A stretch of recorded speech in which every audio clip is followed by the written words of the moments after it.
ವೀಕ್ಷಕರೇ, ಚಿಂತಾಮಣಿಯ MC ಸುಧಾಕರ್, ಬಾಗೇಪಲ್ಲಿಯ ಸುಬ್ಬಾರೆಡ್ಡಿ, ಕೋಲಾರದ ಕೊತ್ತನೂರು ಮಂಜುನಾಥ್, ಹಾಗೆ ಬಂಗಾರಪೇಟೆಯ ನಾರಾಯಣಸ್ವಾಮಿ ಸೇರಿದಂತೆ ಆ ಜಿಲ್ಲೆಯ 5 ಜನ MLAಗಳು ಈಗ ಸಿಡಿಗುಂಡುಗಳಾಗಿದ್ದಾರೆ.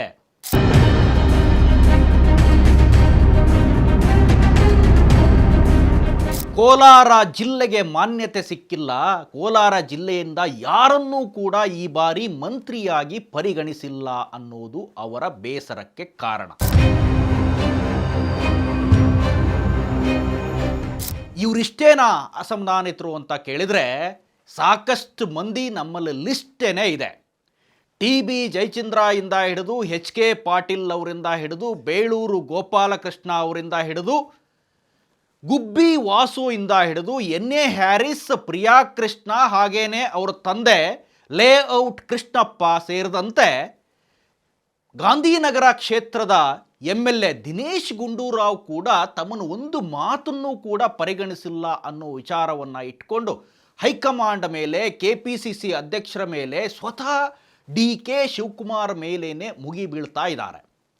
DK ಶಿವಕುಮಾರ್ ಅವರೇನೋ ಒಂದು ಖಡಕ್ ಎಚ್ಚರಿಕೆಯನ್ನು, ಸಂದೇಶವನ್ನು ರವಾನಿಸ್ಬಿಟ್ರು ಹೈಕಮಾಂಡ್ ಹೇಳ್ದಂತೆ. ಏನದು ಎಚ್ಚರಿಕೆ ಅಂತ ನೋಡಿದರೆ, ಇಂಡಿ ಶಾಸಕರ ರೀತಿಯೇ ನೀವೇನಾದರೂ ರಾಜೀನಾಮೆಯನ್ನು ಕೊಟ್ಟರೆ ನಿಮ್ಮ ರಾಜೀನಾಮೆ ಅಥವಾ ರೆಸಿಗ್ನೇಷನ್ ಲೆಟರ್ ತಕ್ಷಣದಲ್ಲಿ ಅಕ್ಸೆಪ್ಟ್ ಆಗುತ್ತೆ, ಯಾವ ಮುಲಾಜಿಗೂ ಒಳಗಾಗಬೇಡಿ, ಹೋಗೋರಿದ್ದರೆ ಹೋಗ್ಬೋದು ಅನ್ನುವ ಸಂದೇಶವನ್ನು ಕೊಟ್ಟರು. ಇದಾದ ನಂತರ ಕೆಲವು ಶಾಸಕರು ಉಲ್ಟಾ ಹೊಡೆದಿದ್ದನ್ನು ಕೂಡ ನೀವು ಗಮನಿಸಿದಿರಿ. ನಾಳೆ ಬೆಳಿಗ್ಗೆಯೇ ರಾಜೀನಾಮೆ ಕೊಟ್ಟುಬಿಡ್ತೀನಿ ಅಂತ ಹೇಳಿದ್ದಂಥ ಗೋಪಾಲಕೃಷ್ಣ ಬೇಳೂರು ನನ್ನ ಬೆಂಬಲಿಗರು ಬೇಡ ಅಂತಂದರು, ಹೈಕಮಾಂಡ್ ನನ್ನ ಮನವೊಲಿಸಿದರು, ಸುರ್ಜೇವಾಲಾ ಅವರು ನನ್ನ ಜೊತೆ ಮಾತಾಡಿದರು, KPCC ಅಧ್ಯಕ್ಷ ಹರಿಪ್ರಸಾದ್ ಅವರು ತಮ್ಮನ್ನು ಮನವೊಲಿಸಿದರು ಅನ್ನುವ ಕಾರಣವನ್ನು ಇಟ್ಕೊಂಡು ಮಾರನೇ ದಿವಸ ಮಾಧ್ಯಮಕ್ಕೆ ಬಂದು ಹೇಳ್ತಾರೆ, ನಾನು ರಾಜೀನಾಮೆ ಕೊಡಲ್ಲ ಅಂತ. ಅದಾದ ನಂತರ ಮುಖ್ಯಮಂತ್ರಿಗಳು ಎಲ್ಲೆಲ್ಲಿ ಹೋಗ್ತಾರೋ ಅವರ ಬೆನ್ನು ಹಿಡ್ಕೊಂಡು ಹೋಗ್ತಾರೆ. ನಿನ್ನೆ ರಾಮನಗರದಲ್ಲಿ ಕೆಲವು ಕಾರ್ಯಕ್ರಮಗಳನ್ನು ಇಟ್ಕೊಂಡಿದ್ದರು ಮುಖ್ಯಮಂತ್ರಿಗಳು. ಆ ಕಾರ್ಯಕ್ರಮಕ್ಕೂ ಕೂಡ ದಂಡಾಗಿ ಹೋದರು. ಇದೆಲ್ಲ ಈಗ ಹಳೆ ವಿಚಾರ. ಆದರೆ ಚಿಂತಾಮಣಿಯ MC ಸುಧಾಕರ್ ವಿಚಾರ ಮಾತ್ರ ಈಗ ಸ್ವಲ್ಪ ಭಾಳ ಚರ್ಚೆಗೆ ಬರ್ತಾ ಇದೆ. ಬೇರೆ ಎಲ್ಲ MLAಗಳು ಹೈಕಮಾಂಡ್ ಮೇಲೆ ಮನಸ್ಕೊಂಡಿದ್ದಾಯಿತು, ಅಥವಾ ಕೆಲವರು ಈಗ ಶಾಂತೇಶ್ವರ್ ಅವರ ವಿಚಾರಕ್ಕೆ ಬರೋದಾದರೆ ಸಿದ್ದರಾಮಯ್ಯ ಅವರು ಅವರಿಗೆ ಕೈಗೆ ಬಂದ ತುತ್ತನ್ನು ಬಾಯಿಗೆ ಬರೋದಕ್ಕೆ ಬಿಡಲಿಲ್ಲ ಅನ್ನೋದಾಯಿತು. ದೇವರು ಕೊಟ್ಟರು ಪೂಜಾರಿ ಕೊಡಲಿಲ್ಲ ಅನ್ನೋ ರೀತಿಯಲ್ಲಿ ಅವರ ಸ್ಥಾನ ಚೇಂಜ್ ಆಗಿದ್ದಾಯಿತು. ಕಾರಣ ಏನು ಅಂತಂದರೆ ಬ್ಯಾಡಗಿ ಶಾಸಕರಿಗೆ ಅವರು ರೆಫರ್ ಮಾಡಿದ್ರಂತೆ. ಅದರ ಬದಲಾಗಿ ಮಹಿಳಾ ಕೋಟಾದಲ್ಲಿ ಗಾಯತ್ರಿ ಶಾಂತೇಶ್ವರ್ ಅವ್ರನ್ನ ಸೇರಿಸ್ಬಿಟ್ರಂತ ಹೆಸರು. ಇದು ಸಿದ್ದರಾಮಯ್ಯ ಅವರ ಅಸಮಾಧಾನಕ್ಕೆ ಕಾರಣ ಆಯ್ತಂತೆ. ಹಾಗಾಗಿ 3 ಬಾರಿ ಲಿಸ್ಟ್ ಬದಲಾಯ್ತಂತೆ. ಇದು ಇರುವಂಥ ಇನ್ಸೈಡ್ ಮಾಹಿತಿ. ಆದರೆ ಈ MC ಸುಧಾಕರ್ ಮಾತ್ರ ತನ್ನದೇ ಸಮುದಾಯದ DK ಶಿವಕುಮಾರ್ ಅವರ ಮೇಲೆ ಒಂದು ರೀತಿ ವೈಯಕ್ತಿಕ ಯುದ್ಧ ಅನ್ನೋ ರೀತಿಯ ಇದನ್ನು ತೆಗೆದುಕೊಂಡಿದ್ದಾರೆ. MC ಸುಧಾಕರ್ ಬಗ್ಗೆ ಬರೋದಾದರೆ, ನೀವು ಈ ಹಿಂದೆ ಅವರು ಉನ್ನತ ಶಿಕ್ಷಣ ಖಾತೆಯನ್ನು ನಿರ್ವಹಿಸಿದವರು, ಬುದ್ಧಿವಂತರು ಕೂಡ ಇದ್ದಾರೆ. ಇವರ ತಂದೆ ಕೂಡ ರಾಜಕಾರಣದಲ್ಲಿ ಇದ್ದು ಭಾಳ ವೆಲ್ ಎಜುಕೇಟೆಡ್ ಕೂಡ ಹೌದು, ಫೈನಾನ್ಷಿಯಲಿ ಕೂಡ ಭಾಳ ಫಿಟ್ ಇದ್ದಾರೆ. ಲೂಸ್ ಟಾಕನ್ನು ಇದುವರೆಗೂ ನಾನು ಅವರು ಮಾಡಿದ್ದನ್ನು ನೋಡಿಲ್ಲ. ಇದು ಒಂದು ಸೈಡ್. ಈಗ ಸಂಪುಟ ವಿಸ್ತರಣೆ ಆಗುವಂಥ ಸಂದರ್ಭದಲ್ಲಿ 2-3 ಈಕ್ವೇಷನ್ಸ್ಗಳು ವರ್ಕ್ ಆಗುತ್ತೆ. ಕೆಲವರು ಪರವಾಗಿ ಅಪಾರ ಜನ ಬೆಂಬಲ ಇರುತ್ತೆ. ಸೊ ಇದಕ್ಕೆ ಒಂದು ಸಾಕ್ಷಿ ಅಂತಂದರೆ, ಈ ಮಾಯಕೊಂಡ ಕ್ಷೇತ್ರದ ಶಾಸಕರನ್ನು ಅವ್ರನ್ನ ನಿರೀಕ್ಷೆನೇ ಇರಲಿಲ್ಲ. ಅವರು ಬಂದಿರುವಂಥ ಹಿನ್ನೆಲೆ, ಜಾತಿ, ಇದನ್ನೆಲ್ಲ ನೋಡಿದರೆ ಒಂದು ರೀತಿ ಮಿರಾಕಲ್ ಅಂತಲೇ ಕಾಣಿಸುತ್ತೆ. ಅವರೆಲ್ಲೋ ಒಂದು ಬಾರಿ ಸದನದಲ್ಲಿ ಹೇಳ್ಕೊಂಡಿರುವಂಥ ನೆನಪು, ನಾನೂ ಕೂಡ ಬೀದಿ ಕಸ ಗುಡಿಸ್ತಾ ಇದ್ದೆ, BBMP ಅಥವಾ ಪೌರ ಕಾರ್ಮಿಕರು ಏನು ಕೆಲಸ ಮಾಡ್ತಾ ಇದ್ರಲ್ಲ ಆ ಕೆಲಸವನ್ನು ನಾನು ಮಾಡ್ತಾ ಇದ್ದೆ. ಸೊ ನನ್ನ ಸಂವಿಧಾನ ನನ್ನನ್ನು ಇವತ್ತು ಇಲ್ಲಿವರೆಗೂ ಕರ್ಕೊಂಬಂದಿದೆ ಅಂತ ಹೇಳ್ತಾ ಇದ್ರು. ಮತ್ತು ಅವ್ರ ವಿಚಾರದಲ್ಲಿ ಸೋಷಿಯಲ್ ಮೀಡಿಯಾದಲ್ಲೂ ಕೂಡ ಭಾಳಷ್ಟು ಚರ್ಚೆಗೆ ಕಾರಣ ಆಗಿದೆ.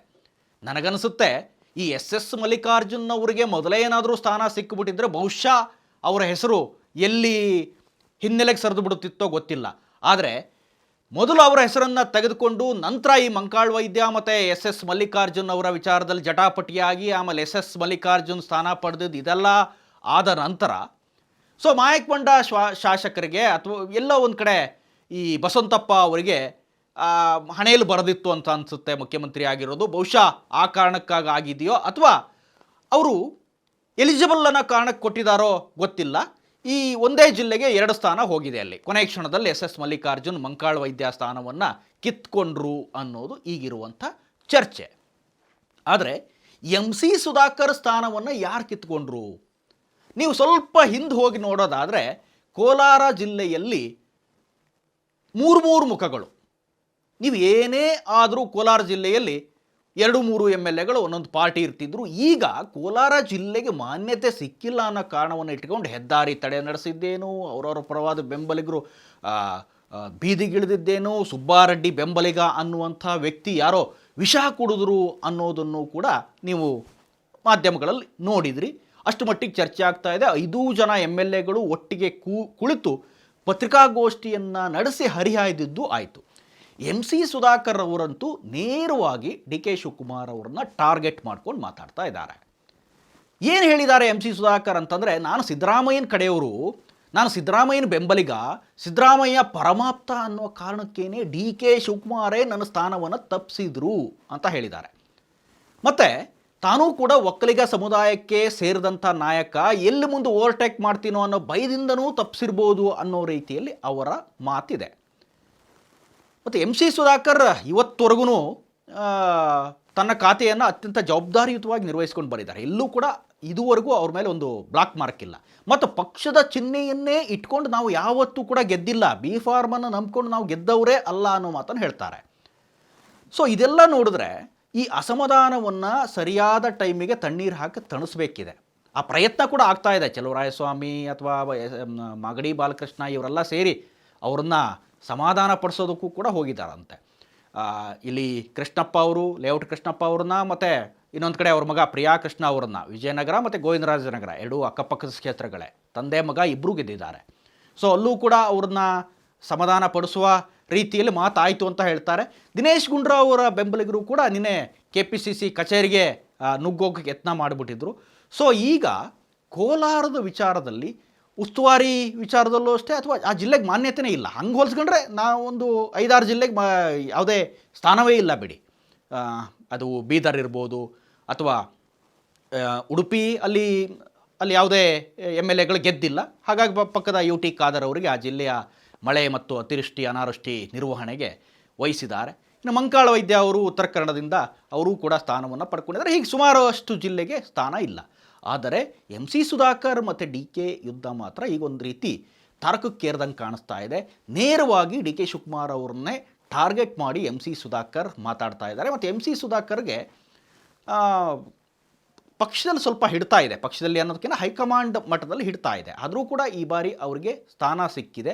ಇವರಿಬ್ಬರ ಯುದ್ಧ ಯಾವ ಮಟ್ಟಕ್ಕೆ ಹೋಗುತ್ತೆ ಅನ್ನೋದನ್ನು ಮುಂದಿನ ದಿನಗಳಲ್ಲಿ ಕಾದು ನೋಡಬೇಕು. ನೀವು ಕೋಲಾರ ಚಿಕ್ಕಬಳ್ಳಾಪುರದಿಂದ ಬಂದಂಥವ್ರು ಈಗ ಅಲ್ಲಿ ಪಕ್ಕದ ಜಿಲ್ಲೆಯಲ್ಲೇ ನೋಡಿದ್ರೆ K ಸುಧಾಕರ್ ಮತ್ತು ಹಾಗೆಯೇ BJPಯ ಯಲಹಂಕ MLA ವಿಶ್ವನಾಥ್ ಅವರಿಗೂ ಕೂಡ ಭಾಳ ದೊಡ್ಡ ಯುದ್ಧ ಆಗ್ತಾ ಇರೋದನ್ನು ನೋಡಿದ್ರಿ. ಅದೇ ರೀತಿ ಈಗ MC ಸುಧಾಕರ್ ಅವರ ಸ್ಥಾನ ತಪ್ಪಿಸೋದಕ್ಕೆ DK ಶಿವಕುಮಾರ್ ಅವರೇ ಕಾರಣ ಆದ್ರ ಅನ್ನೋ ಮಟ್ಟದಲ್ಲೂ ಕೂಡ ಚರ್ಚೆ ಏರ್ಪಟ್ಟಿರೋದ್ರಿಂದ ಎಲ್ಲೋ ಒಂದು ಕಡೆ ಮತ್ತಿಬ್ಬರು ಒಕ್ಕಲಿಗರ ನಾಯಕರ ನಡುವೆನೇ ಕಾಳಗ ಶುರುವಾಗುತ್ತಾ, ಅಥವಾ MC ಸುಧಾಕರ್ ತಾನು ಪಕ್ಷದ ಚಿಹ್ನೆಯಿಂದನೇ ಗೆದ್ದಿಲ್ಲ ಅನ್ನೋ ಕಾರಣವನ್ನು ಇಟ್ಕೊಂಡು JDSನತ್ತನೂ ಕೂಡ ಮುಂದಿನ ದಿನಗಳಲ್ಲಿ ಮುಖ ಮಾಡಬಹುದಾದಂಥ ಸಾಧ್ಯತೆ ಇದೆಯಾ?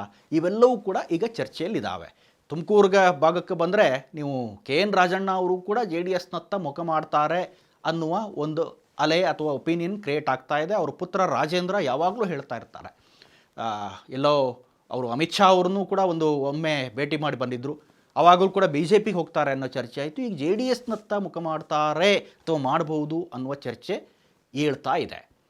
ಸೊ ನೋಡೋಣ, ರಾಜಕೀಯದಲ್ಲಿ ಏನು ಬೇಕಾದರೂ ಆಗ್ಬೋದು. ಮತ್ತು ಒಮ್ಮೆ ಮಂತ್ರಿ ಸ್ಥಾನ ಸಿಕ್ಕಿಲ್ಲ ಅನ್ನೋ ಕಾರಣಕ್ಕೆ ಇಷ್ಟು ದೊಡ್ಡ ಸ್ಟೆಪ್ಸನ್ನು ತೆಗೆದುಕೊಳ್ಳೋದು ಕೂಡ ಭಾಳ ಕಷ್ಟಕರ ವಿಚಾರ. ಮತ್ತು DK ಶಿವಕುಮಾರೇ ಅದನ್ನು ಹೇಳ್ತಾರೆ. ನಾನು ಕೂಡ ಸ್ಥಾನ ಸಿಗದೇ ಇದ್ದಂಥ ಸಂದರ್ಭದಲ್ಲಿ ಸುಮ್ಮನಿದ್ದೆ. ನನಗೂ ಕೂಡ ಸಿದ್ದರಾಮಯ್ಯ ಅವರ ಸಂಪುಟದಲ್ಲಿ ಸ್ಥಾನ ಸಿಕ್ಕಿರಲಿಲ್ಲ, ಆಗ ನಾನು ಬಾಯಿ ಮುಚ್ಕೊಂಡು ಇರಲಿಲ್ವಾ ಅಂತ ಕೇಳಿದ್ದಾರೆ. ನೋಡೋಣ ಈ ಕೋಲಾರ ಯುದ್ಧ ಎಲ್ಲಿಗೆ ಹೋಗುತ್ತೆ ಅಂತ. 5 MLAಗಳು ಒಟ್ಟಾಗಿ ನಮಗೆ ಮಂತ್ರಿ ಸ್ಥಾನ ಬೇಕು ಅಂತ ಪಟ್ಟು ಹಿಡಿದು ಕುಳಿತಿದ್ದಾರೆ. ಇವರ ಸಮಾಧಾನ ಪಡಿಸುವ ಕೆಲಸ ಕೂಡ ಈಗ ಆಗ್ತಾ ಇದೆ. ಆದರೆ ಅಲ್ಲಿ ಈ ವಿಷ ಕುಡಿಯುವಂಥವ್ರು ಅಥವಾ ಈ ಬೆಂಬಲಿಗರು ಅಂದ್ಕೊಂಡು ಆತ್ಮಹತ್ಯೆಗೆ ಯತ್ನ ಮಾಡುವಂಥವ್ರಿಗೆ ಒಂದು ಪಾಠ ಆಗಬೇಕು. ಯಾಕೆಂದರೆ ಅವರ ಫ್ಯಾಮಿಲಿ ಅವರ ದೃಷ್ಟಿಯಿಂದ ನೋಡಿದರೆ ಯಾರಿಗೋ ಮಂತ್ರಿ ಸ್ಥಾನ ಸಿಕ್ಕಿಲ್ಲ ಅಂತ ನೀವು ಆತ್ಮಹತ್ಯೆ ಮಾಡ್ಕೊಳ್ಳೋದು ಎಷ್ಟು ಸರಿ? ಇವರು ಕೂಡ ಎಚ್ಚರಿಕೆಯಿಂದ ಇರಬೇಕು. MC ಸುಧಾಕರ್ ಅವರಿಗೆ ಸ್ಥಾನ ಕೊಟ್ಟರೆ ಒಳ್ಳೆಯದು, ಅವರು ನಿಭಾಯಿಸುವ ಚಾಕಚಕ್ಯತೆ, ಅಥವಾ SI ನಾರಾಯಣಸ್ವಾಮಿ ಬಂಗಾರಪೇಟೆ ಶಾಸಕರು ಅವರಿಬ್ಬರಲ್ಲಿ ಯಾರಿಗಾರು ಕೊಡಿ ಅಂತ ಅವ್ರ ಬೇಡಿಕೆ. ಮೂರನೇವರಾಗಿ ಸುಬ್ಬಾರೆಡ್ಡಿ ಕೂಡ ಅಲ್ಲಿ ಯಾರಿಗೆ ಕೊಡಬೇಕು ಅನ್ನೋದು ಕೂಡ ಹೈಕಮಾಂಡ್ಗೆ ಮತ್ತು ರಾಜ್ಯ ನಾಯಕರಿಗೆ ಗೊಂದಲ. ಈ ಹಿಂದೆಯೇ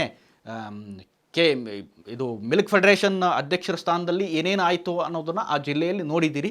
ಸೊ ಈಗ ಯಾರಿಗೆ ಕೊಟ್ಟರೂ ಕೂಡ ಮತ್ತೆ ಅಗೈನ್ ಇದೇ ಪರಿಸ್ಥಿತಿ ಆಗ್ಬೋದಿತ್ತೇನೋ. ಸೊ ಈಗ ಯಾರಿಗೂ ಕೊಟ್ಟಿಲ್ಲ ಅನ್ನೋ ಕಾರಣಕ್ಕೆ ಈಗ 5 ಮಂದಿ ಒಂದಾಗಿದ್ದಾರೆ.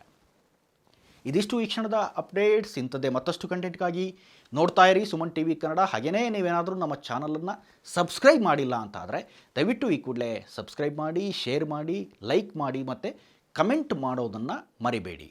Thank you.